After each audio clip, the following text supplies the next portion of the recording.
আমাদের বাচ্চাদের বুকে এইভাবে গুলি বর্ষণ করা হলো কেন? এতগুলা কোমল প্রাণ অকালে ঝরে গেল কেন? অনেক প্রশ্ন, অনেক কষ্ট, কিন্তু বলার কেউ নাই, বিচার চাওয়ারও কেউ নাই। আমরা বিচার চাইতে আসিনি এখানে, আমরা আমাদের কষ্টগুলা বলতে এসেছি, প্রতিবাদ করতে এসেছি। আর একটি প্রাণ যেন না যায়, আর একটি বুলেট যেন আমাদের সন্তানদের বুকে না লাগে। আমরা মায়েরা অনেক কষ্ট পাচ্ছি, আমাদের মায়েদের বুকের ভিতরে ঝড় বয়ে যাচ্ছে। এক একটা গুলি আমাদের ছেলেদের বুকে লেগেছে, মেয়েদের বুকে লেগেছে। এটা শুধু ছেলে মেয়েদের বুকে লাগে নাই, এটা আমাদের প্রত্যেকটা মায়ের বুকে লেগেছে। প্রত্যেকটা গুলি প্রতি মুহূর্তে আমাদেরকে ক্ষত করছে। এই যৌক্তিক দাবিতে আমরা ছাত্র সমাজের পাশে আছি। আমার সবচেয়ে বড় পরিচয়, আমি একজন বাংলাদেশের নাগরিক।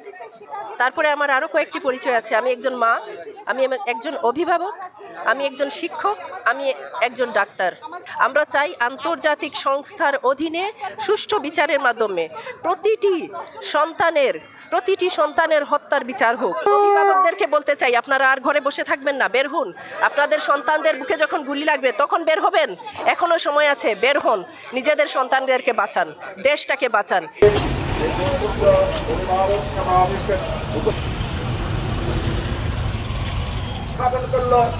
তারপর থেকে সেই দাবিটি কিভাবে শিক্ষার্থীরা তাদের ছোট্ট একটা দাবি নিয়ে তারা মাঠে নেমেছিল, কিন্তু আমাদের দেশের সরকার জানি না কেন এটাকে গুরুত্ব দিল না।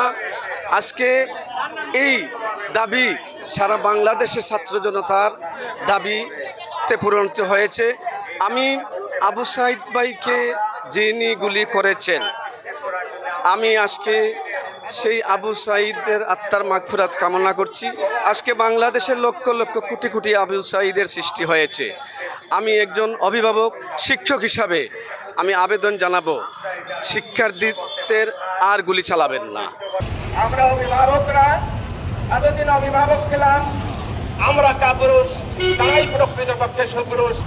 আর যারা ছাত্রছাত্রী তারা আমাদের এখন শিক্ষক।